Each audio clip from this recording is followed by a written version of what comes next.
गुरुर्ब्रह्मा गुरुर्विष्णु गुरुर्देवो महेश्वरः गुरुः साक्षात् परं ब्रह्म तस्मै श्री गुरुवे नारायण नारायण नारायण नारायण। 23 मई जब सरकार मिल जाएंगे तब क्या होगा।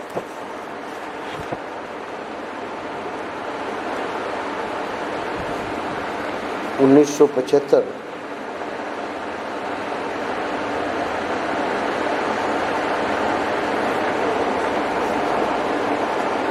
उड़िया बाबा जी महाराज की जन्म शताब्दी बाबा के आश्रम में मनाई गई। हम तो बाद में आए महर्षि के पास। जन्म शताब्दी में जो महर्षि के प्रवचन हुए थे उनको रिकॉर्ड कर लिया गया था। बाद में सतीश बाला जेठी ने उनको प्रवचनों को लिख लिया था। उसी पुस्तक का नाम है ब्रह्म मूर्ति श्री उड़िया बाबा जी। बहुत सारे संस्मरण महर्षि ने सुनाए ब्रह्म मूर्ति श्री उड़िया बाबा जी के। तो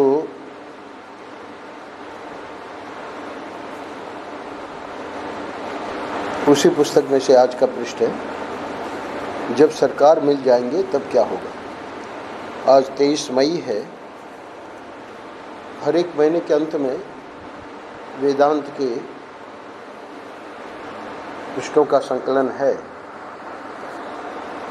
परम पूज्य महर्षि का ये कहना था कि जो भक्ति की पराकाष्ठा है वही वेदांत है, यानी ज्ञान है, और जो ज्ञान की पराकाष्ठा है वही भक्ति है। तो इसलिए अंत में जाके ज्ञान और भक्ति में भेद नहीं करते। यहाँ चूँकि महर्षि उड़िया बाबा जी की बात अंत में सुनाएंगे, आखिरी 2 पैराग्राफ, तो वहाँ उड़िया बाबा जी महाराज भक्ति की जो है विशेषता वो तो बताते ही थे, परंतु अंतिम पैराग्राफ में कहा है, परंतु यदि यह कहो कि भक्ति के आगे परमेश्वर भी नहीं है तो तुम अपने ही सिद्धांत से च्युत हो जाते हो। भक्ति से बड़ा कौन? परमेश्वर। तो यहाँ बड़े छोटे का अर्थ, जब तक भक्ति का पर्यवसान यानी भक्ति की पराकाष्ठा में व्यक्ति नहीं पहुँचा है तब तक बड़े छोटे का प्रश्न है। जब गंतव्य पे पहुँच गया उसके बाद बड़े छोटे का प्रश्न नहीं। तो बाबा कहा करते थे, यानी शास्त्रों का जो तात्पर्य है उसी को बाबा ने व्यक्त किया कि भक्ति से बड़ा कौन? परमेश्वर। ये उड़िया बाबा जी महाराज का स्पष्ट मत था। तो वैष्णव लोग ऐसा स्वीकार नहीं करते, इसलिए महर्षि को यहाँ कहना पड़ रहा है कि वहाँ जन्म शताब्दी में सभी लोग हैं, वैष्णव लोग भी हैं, है ना, वेदांती लोग भी हैं। तो उड़िया बाबा जी महाराज का क्या मत था? एक सन्यासी शांकर संप्रदाय के होने के नाते तो वहाँ ये बात महर्षि रखते हैं।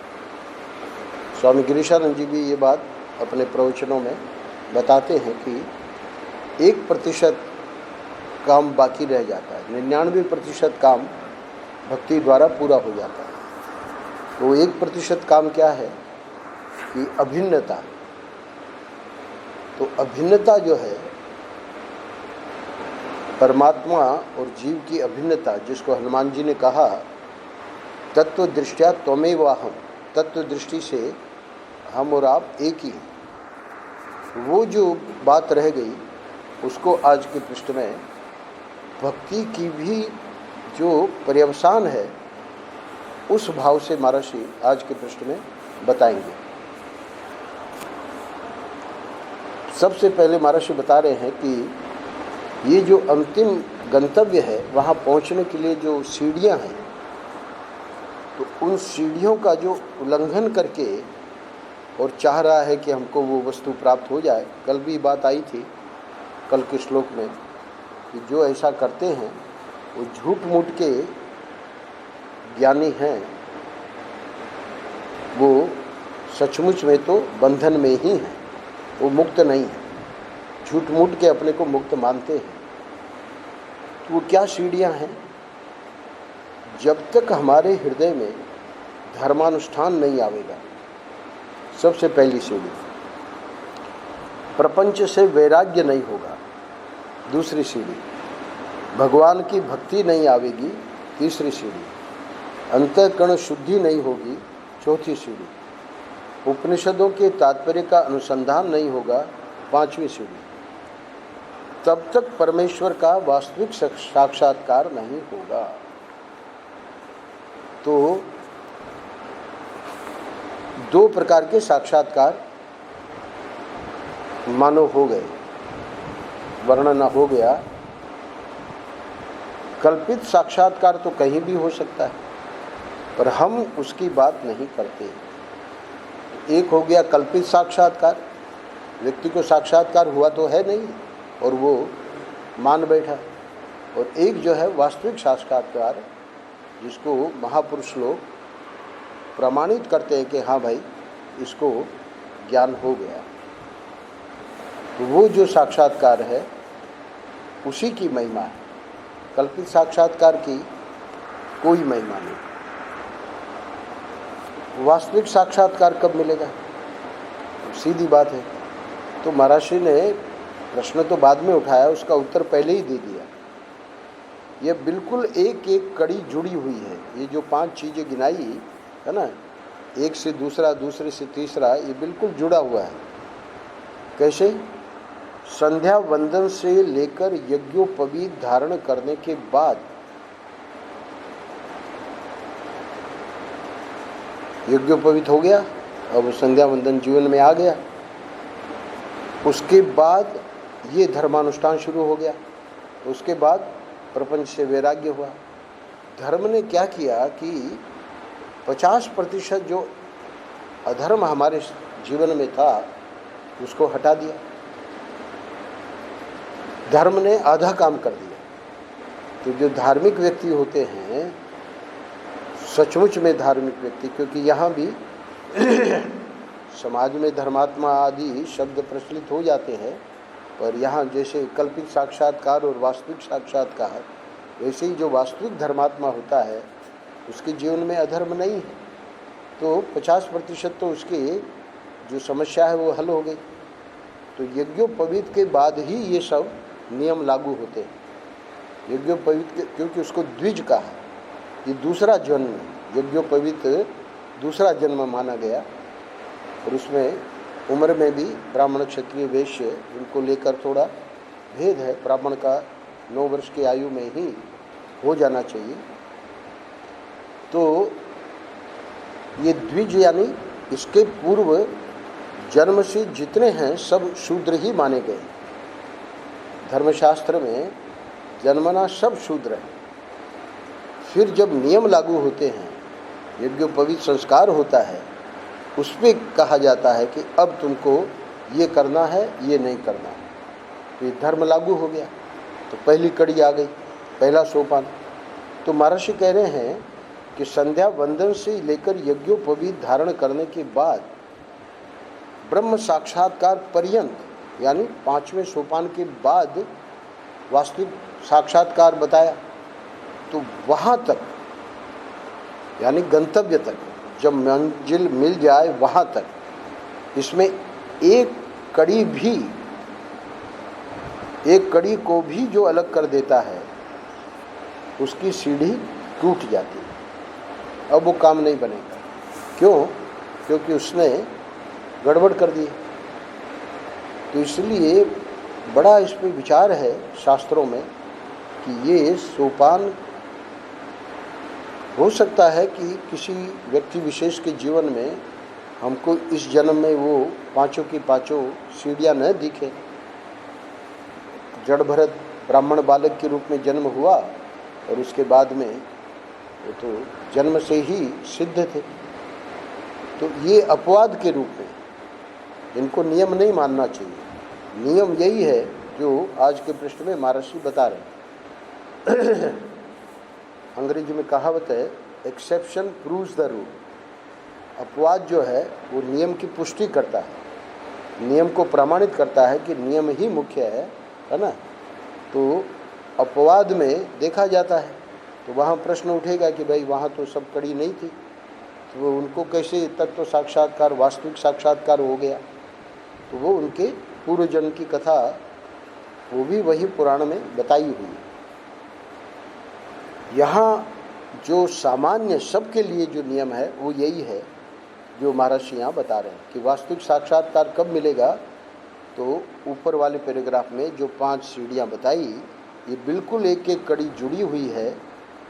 संध्या वंदन से लेकर यज्ञोपवीत धारण करने के बाद ब्रह्म साक्षात्कार पर्यंत इसमें एक कड़ी को भी जो अलग कर देता है उसकी सीढ़ी टूट जाती है। कई बार मैंने यहाँ सुनाया, स्वामी गिरीशानंद जी अपने जीवन की बात बताते हैं कि हम आए और हमको वेदांत में रुचि थी और वेदांत का ही हम पद गाते थे हारमोनियम पे, और हमने भी सुन रखा है। वो जब आए तब हम तो महर्षि की सेवा में थे। तो बताते हैं कि फिर हमको एक बार बीमारी हुई, और जब बीमारी हुई तब समझ में आया कि भाई हम ये कहे कि हम ब्रह्म है, तो ये तो वास्तविक साक्षात्कार नहीं है, ये तो कल्पित साक्षात्कार। क्योंकि बीमारी में डर लगा कि भाई ये जो है देह का क्या होगा, शरीर का क्या होगा। तब जाके फिर ठाकुर जी की कृपा से उन्होंने भक्ति की साधना की और डट के साधना की। तो ये कड़ी जो है, कड़ियाँ जुड़ी हुई हैं, इसका कोई उल्लंघन कर भी दे तो उसको लौट के फिर वो करना ही पड़ेगा। इसलिए महर्षि कह रहे हैं कि एक कड़ी को भी जो अलग कर देता है उसकी सीढ़ी टूट जाती है। फिर उसके जीवन में हम देखते हैं कि वो खिलता नहीं। जीवन है, बातें बड़ी बड़ी कर लेगा, समझा देगा, समझ भी लेगा, है ना, पर जीवन में जो आना चाहिए, जैसे हम यहाँ समय समय पे महात्मा का मैं नाम लेता हूँ जो आते रहे, रमणानंद जी महाराज, दत्ता अवधूत जी, अमरकंटक वाले आदि आदि, तो ये बड़ा क्रम है इसका। अब ये जो प्रसंग है अगले 2 पैराग्राफ में, बहुत सरल है। सरल इसलिए है कि शरणागति जो है वो व्यक्ति कर लेगा। वेदांत की उसके लिए बुद्धि चाहिए, बुद्धि आवश्यक नहीं है, उसके साथ वैराग्य चाहिए। तो बुद्धि भी है पर वैराग्य नहीं है, तब भी कोई उसका खाली वाचिक वेदांत रह जाएगा। तो शरणागति जो है, क्योंकि कड़ी में हमने देखा कि ये प्रपंच से वैराग्य और भगवान की भक्ति ये दूसरी और तीसरी कड़ी में है, तब जाके अंतःकरण शुद्ध होगा। और अंतःकरण शुद्ध होने के बाद की कक्षा है उपनिषदों के तात्पर्य का अनुसंधान। तो इसलिए महर्षि सुना रहे हैं कि सरल रास्ता क्या है। एक बात आपको सुनाते हैं, बड़ी मीठी है। मैं एक महात्मा के पास गया और यही प्रश्न मैंने उनसे किया। यही प्रश्न का मतलब है कि अंतिम जो वास्तविक साक्षात्कार है उसका क्या स्वरूप है, यही प्रश्न मैंने उनसे किया। तो प्रश्न करने का जो भक्ति में उसका तरीका है वो अलग है। क्या तरीका है कि जब सरकार मिल जाएंगे तब क्या होगा। वेदांत में तत्व साक्षात्कार कहते हैं और भक्ति में ईश्वर दर्शन कहते हैं। तो जब सरकार मिल जाएंगे तब क्या होगा। तो महर्षि अगले वाक्य में बता रहे हैं कि यहाँ वृंदावन में युगल सरकार बोलते हैं, हमारे यहाँ श्री राधा गिरधर गोपाल युगल सरकार हैं। अच्छा, अयोध्या जी में भी सरकार बोलते हैं, वहाँ सीताराम। तो भले सीताराम कहो, चाहे राधे श्याम कहो, चाहे शिव पार्वती कहो, है ना। तो उन्होंने कहा, जिस महात्मा को ये प्रश्न पूछा महर्षि ने, उन्होंने जो बात सुनाई फिर से वही बात आ रही है। क्या? महल के दरवाजे तक तुम ठीक ठीक श्रृंगार करके जाओ। क्या अर्थ हुआ ठीक ठीक श्रृंगार का अर्थ है कि ये जो बताया है सोपान, जो कड़ी बताई है ना, वो कड़ी में कोई उल्लंघन नहीं होना चाहिए। और फिर किवाड़ी खटखटाओ। फिर किवाड़ी खटखटाओ का अर्थ है कि अगर हमारी तैयारी नहीं है और हमने किवाड़ी खटखटाई, पहली बात है ठाकुर जी खोलेंगे ही नहीं, पर कल्पना करो कि खोल के हमको अंदर ले लिया, तो फिर हमको बड़ी तकलीफ होगी। आगे बता रहे महाराज श्री। तो फिर किवाड़ी खटखटाओ, ठीक ठीक श्रृंगार करके जाओ और फिर किवाड़ी खटखटाओ का अर्थ है कि ये जो अंतिम कक्षा है ना, चाहे उसको सच्चा साक्षात्कार कहो और चाहे सरकार का मिलना कहो, ये अंतिम कक्षा है। इसलिए उसके पूर्व की जितनी साधना है उसको ठीक ठीक करके और फिर अंदर प्रवेश करना है। और लेते भी ठाकुर जी उसी को है अंदर। जब किवाड़ी खुल जाए और महल का जो मालिक है वह तुमको भीतर लेकर किवाड़ी बंद कर ले, उसके बाद वह तुमको नंगा करता है कि तुमको भूखा रखता है कि मारता है कि महल में बिठाता है ना।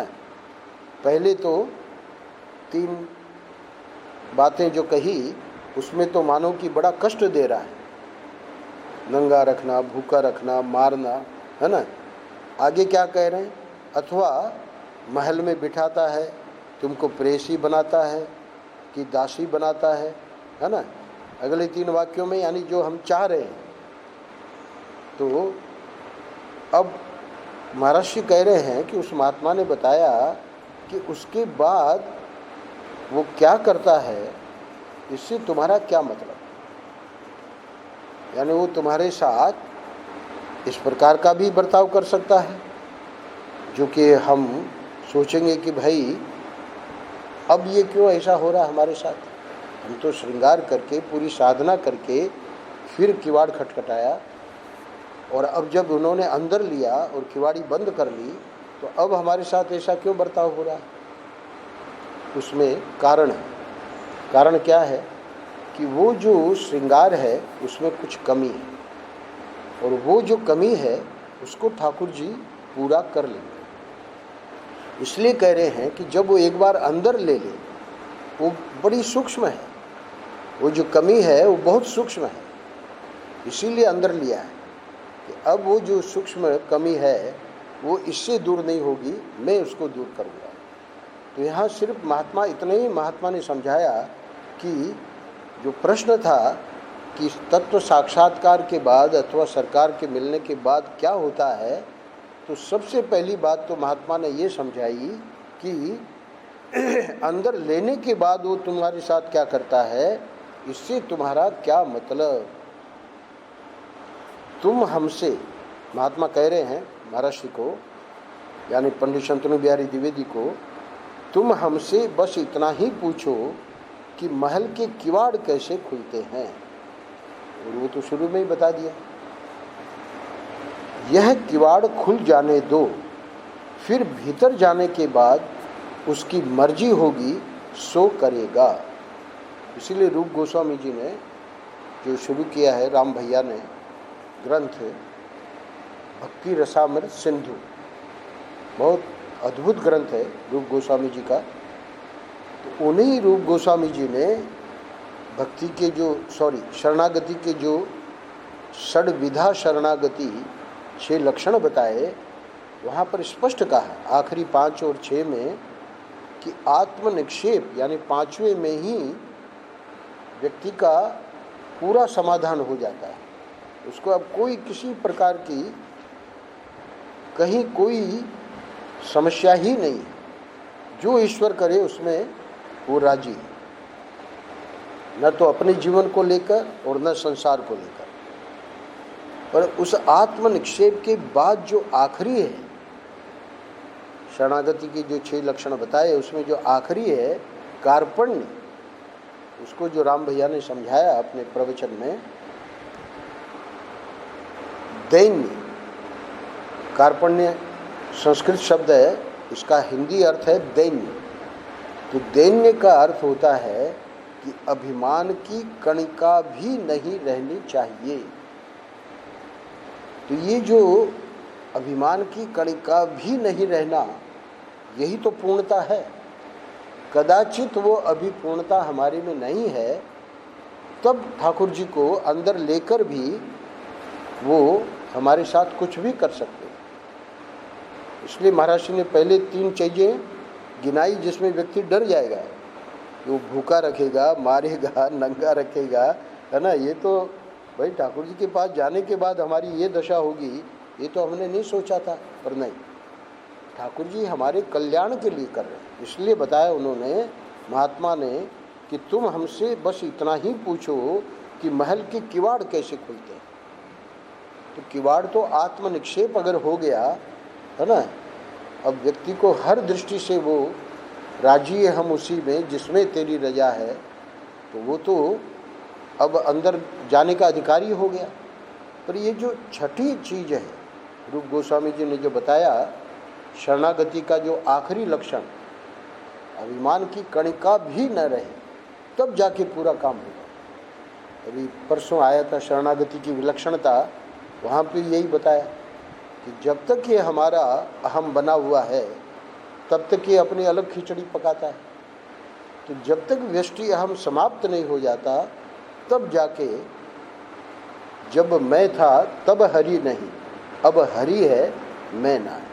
उसी को महात्मा ने संकेत कर दिया कि तुम हमसे बस इतना ही पूछो कि महल के किवाड़ कैसे खुलते हैं। महाराज ने स्वयं शुरू में ही सोपान का वर्णन कर दिया और ये भी कह दिया कि एक भी कड़ी इसमें गड़बड़ानी नहीं चाहिए। अच्छा, अब आगे उसने सुनाया महात्मा ने, यह किवाड़ खुल जाने दो, फिर भीतर जाने के बाद उसकी मर्जी होगी सो करेगा।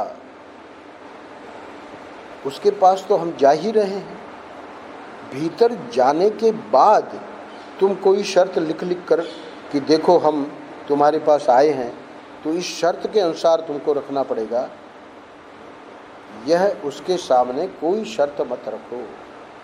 श्रीमद् भगवद गीता में भी यद्यपि अर्जुन की जो प्रपत्ति है उसकी प्रशंसा की गई, कार्पण्य दोषोपहत स्वभाव पृच्छामि त्वाम धर्म सम्मूढ़ चेता यत् श्रेयस्यात् निश्चितम ब्रूहि तन्मे शिष्यस्तेहं शाधिमाम त्वाम प्रपन्न। अब तक तो अपने को मित्र ही मानते रहे, पर अब जब ऐसी स्थिति आई और वो भी युद्ध के मैदान में, तो वो भी कौन सा अर्जुन जिसकी हम यहाँ सुबह चर्चा कर रहे हैं, 5 साल स्वर्ग में रह के और सभी दिव्यास्त्र उसने अर्जित कर लिए, किस कार्य के लिए? इसी महाभारत युद्ध के लिए। और उसके हाथ से गांडी छूट गया और थर थर काँप रहा है। तो उसने कहा कि अब आप ही बताइए कि मैं क्या करूं, मुझे तो लगता है कि युद्ध करना ठीक नहीं है। तो दूसरे अध्याय की इस बात को भगवान ने सुना और प्रसन्न हुए कि अब ये मित्र नहीं है, अब ये शिष्य कह रहा है अपने को, तो मैं गुरु के रूप में इसको उपदेश कर सकता हूँ। परंतु वहाँ शरणागति में जो कमी थी वो क्या थी? न योष्य इति गोविंद उक्त्वा तुष्णिम बभूव है, मैं युद्ध नहीं करूँगा। ये कहकर भी कि मैं शिष्य हूँ, वो कह रहा है कि मैं युद्ध नहीं करूँगा, यानी शर्त लगा दी। तो ये शर्त नहीं लगानी। महात्मा ने समझाया कि भीतर जाने के बाद तुम कोई शर्त लिख कर कि देखो हम तुम्हारे पास आए हैं, तो इस शर्त के अनुसार तुमको रखना पड़ेगा, यह उसके सामने कोई शर्त मत रखो। वहाँ तो भगवान में सामर्थ्य था, इसलिए गीता के उपदेश से उसका वो जो शरणागति में कमी थी उसको हटा दिया। अंत में पूछा भी कि तुमने गीता सुनी, उसका कुछ हुआ कि नहीं, तुम्हारा जो अज्ञान है वो हटा कि नहीं। तब अंत में 18वें अध्याय में अर्जुन ने कहा, आपकी कृपा से नष्टो मोहा स्मृति लब्धा त्वत्प्रसादाद मयाच्युत स्थितोस्मि गत संदेह करिष्ये वचनम तव। यह है पूर्ण शरणागति। करिष्ये वचनम तव, हे प्रभु आप जो भी आज्ञा करोगे अब मैं वह करूँगा। यानी आत्मनिक्षेप में अपना समाधान तो हो गया, पर इसकी तैयारी नहीं है। यानी अभिमान की कणिका है। लग रहा है कि हम अपने गुरुओं को मारेंगे, इससे पाप होगा, तो वो व्यक्ति कह रहा है कि मैं लड़ूंगा नहीं। ऐसे ही वो जो अभिमान की कणिका है उसको ठाकुर जी हटा देते हैं। तो यही सरकार के मिलने की विशेषता है। अब जब ब्याह करके सुहाग रात मनाने के लिए अपने प्रियतम के कमरे में पहुंच गए, तब वह क्या करेगा क्या नहीं करेगा इसका क्या पता है। अच्छा, अब कोई कहे भाई कि इस प्रकार इतना तो हमारा अभी समर्पण नहीं है, तो अगले वाक्य में कह रहे हैं, और यदि उसमें कुछ परहेज हो तो बाबा किवाड़ी खटखटाओ मत और चुप रहो, तब उससे छेड़छाड़ मत करो। यह बात हमको एक महात्मा ने सुनाई थी। इस यानी बड़ी मीठी बात है और बड़े यानी समझाने का ढंग इतना बढ़िया है कि इसमें सब कुछ आ गया। तो जब हमारी तैयारी हो जाए तभी, इसीलिए सन्यास भी, महाराज जी तो जो सन्यास है वो स्पष्ट कहते थे कि हम तो व्यक्ति घर छोड़ के आ गया है और अब उसको कहाँ कौन देगा भोजन, है ना, घर तो छोड़ के आ गया, ब्रह्मचारी है, तो सन्यास इसलिए दे देते हैं कि उसको खाने पीने की सुविधा हो जाए। अब जाके अगर जो अन्न क्षेत्र चलते उसमें मांगेगा भी तो मना नहीं करेंगे देने वाले, क्योंकि देख रहे हैं कि सन्यास में तो वेश जो है वो महाराज जी स्पष्ट कहते थे। यानी कोई ज्ञान का अधिकारी है और उसको हम ये सन्यास दे रहे हैं, ऐसा महाराज जी ने कभी नहीं कहा, क्योंकि देखते थे कि इतने वासनावान लोग हैं और आ रहे हैं। चलो आए घर छोड़ के और महाराज जी के पास पहुंच गए, तो जैसे अभी मैंने बताया कि भगवान में तो सामर्थ्य था, तो भले अर्जुन की शरणागति में कमी थी, पर भगवान ने अपने सामर्थ्य से गीता का उपदेश दे के और वो हटा दी, वो जो कमी थी उसको हटा दिया। तो महाराज जी तो जानते थे कि हमारे में वो सामर्थ्य है, अगर वो हमारे प्रति समर्पित होगा तो हम उसकी जो भी कमी है उसको दूर कर देंगे। पर यदि वो वासनावान है, उसको संसार ही चाहिए, तो अब महाराज जी भी क्या करें। यानी हमने ठाकुर जी के पास आकर संसार ही मांगा, तो इसीलिए तो कर्दम ऋषि ने इतनी तपस्या की, और बाद में जब भगवान प्रकट हुए और जब भगवान ने कहा कि वर मांगो, तो उसने क्या मांगा, लुगाई मांगी। भगवान की आंखों में आंसू आ गए। बिंदु सरोवर आज भी है गुजरात में। क्यों आंसू आ गए कि भाई मैं प्रकट हुआ तो मेरे से तो ये सब कुछ मांग सकता था, मैं तो अपने को दे सकता हूँ, और इसने मांगते मांगते लुगाई मांग दी उसको, है ना। देवहूति, बाद में देवहूति आगे चल के कपिल जी के उपदेश से, है ना, जीवन मुक्त हो गई। तो स्वयं कर्दम ऋषि भी आगे कपिल के पैदा होने के बाद चले गए संन्यास लेने के लिए, तो वो भी ज्ञान मार्ग में आगे बढ़ गए। पर कहने का मतलब कि भगवान को भी बड़ा आश्चर्य होता है जब व्यक्ति संसार को मांगता है। तो इसलिए यहाँ मुख्य बात महाराज जी को यही बतानी है कि यदि उसमें कुछ परहेज हो तो बाबा किवाड़ी खटखटाओ मत और चुप रहो, तब उससे छेड़छाड़ मत करो। यानी अध्यात्म का मार्ग उस व्यक्ति के लिए नहीं है जिसको अभी संसार चाहिए। ये बात हमको एक महात्मा ने सुनाई थी। अब यहाँ तो पूरा हो गया जो महाराज जी कहना चाह रहे थे, पर उड़िया बाबा जी महाराज की जन्म शताब्दी पे बोल रहे हैं, तो बाबा का क्या कहना था उसको अब अंत में बता रहे हैं।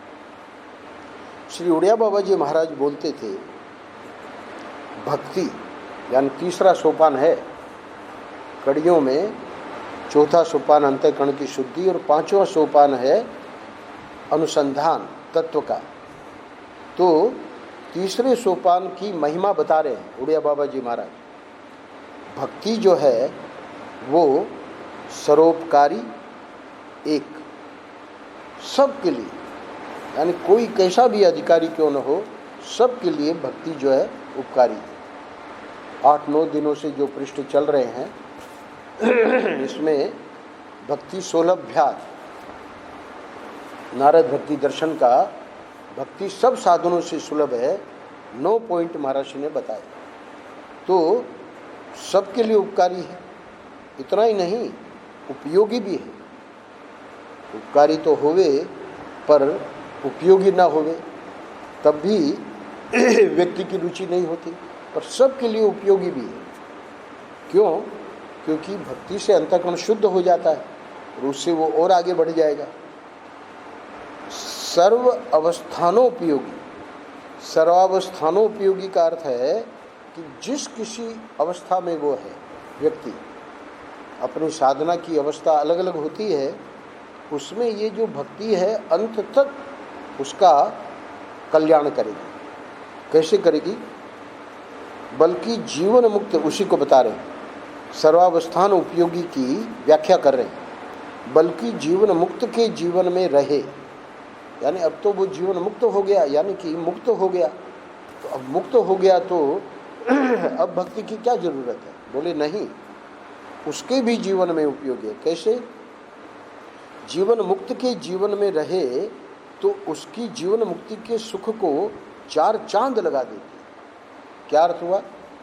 यानी हम कल्पना करें कि हमारे सामने 2 महात्मा हैं, दोनों के बारे में ये प्रसिद्धि है कि दोनों जीवन मुक्त हैं। अब हम एक का जीवन देख रहे हैं कि वो तो बड़ा अपना अखबार पढ़ते रहते हैं, टीवी देखते रहते हैं, है ना, मोबाइल में लगे रहते हैं, गप लगाते रहते हैं। और दूसरे, उनका जीवन बड़ा अद्भुत, जैसे दत्तावधू जी का जीवन देखा। तो अब ये जीवन मुक्ति के, जीवन मुक्त के जीवन में 4 चांद लगाना। भोजन के पहले 1 घंटा मेरी को उपासना करनी, सुबह भी, दोपहर के भोजन के पहले भी, शाम के भोजन के पहले उपासना करने की उनको ज़रूरत नहीं है, और वो उनके जीवन में 4 चांद लगा रही है। क्या? भक्ति। उससे लोगों में आदर्श फैल रहा है, उनके शिष्य भी समझते हैं, वो भी उसका अनुकरण करेंगे। तो वही महर्षि समझा रहे हैं कि भक्ति जो है सर्वावस्थानोपयोगी है ना। उड़िया बाबा की बात बता रहे हैं कि जीवन मुक्त के जीवन में भी वो जब रहेगी तो उसकी जीवन मुक्ति के सुख को 4 चांद लगा देती है। देखिए, ये जो अखबार पढ़ेगा और ये सब देखेगा तो उसके संस्कार पड़ेंगे, उससे उसको सुखी दुखी होना पड़ेगा, क्योंकि वो जैसे जैसे उसके संस्कार बनेंगे वैसे वैसे उसके मन में रहेगा, है ना, कि ये होवे ये ना होवे। अब ऐसा तो संभव नहीं है ना, वो भगवान तो है नहीं कि वो सोच रहा वही होवे, है ना। वो तो सिर्फ भगवान ने अपने पास ही रखी है वो बात।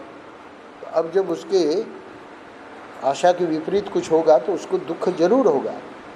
करपात्री जी महाराज ने कहा है कि दृष्ट दुख जो है वो ऐसे जीवन मुक्त जिनके जीवन में भक्ति नहीं है, उसमें दृष्ट दुख देखा जाएगा।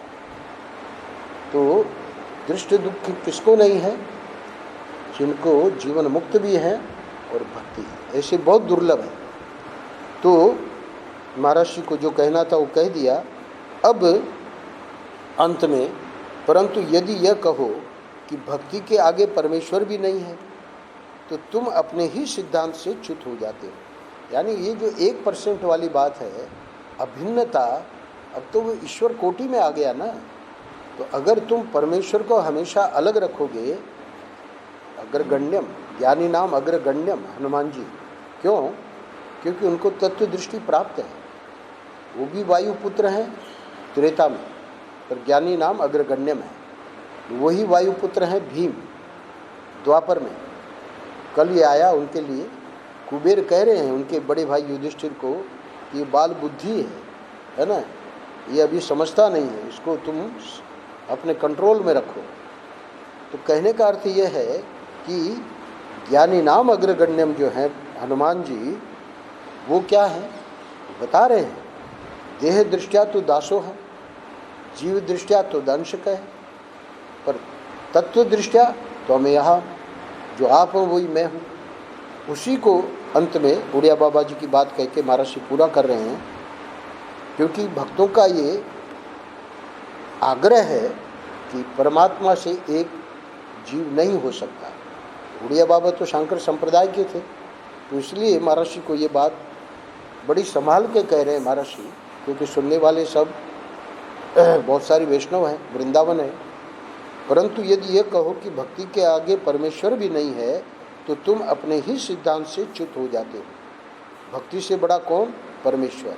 ये उड़िया बाबा जी महाराज का स्पष्ट मत है। नारायण नारायण नारायण नारायण।